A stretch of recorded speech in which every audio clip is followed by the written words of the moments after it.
ぱ花火の種類が違うよね。ここの見るといつも思う。利根川とかさ、松戸の花火見るじゃん。ああ、商業ペースだけど、ここは違うなーって。これ、4年ぶりぐらいの話だけどね。ねっとり、根性入れで。横にいるのが野郎じゃなかったらもっとすごいんだけどな。進歩しないな。いや、俺は毎年お母ちゃんと。何年だけど。まあ、赤もすごいね、これ。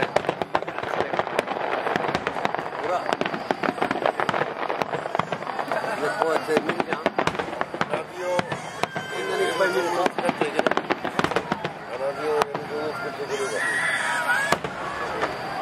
見ると、帰ったっていいね。うわ、いっぱい上がってった。うわ、すげえ、なんだあれ。うわ、なんだこれ。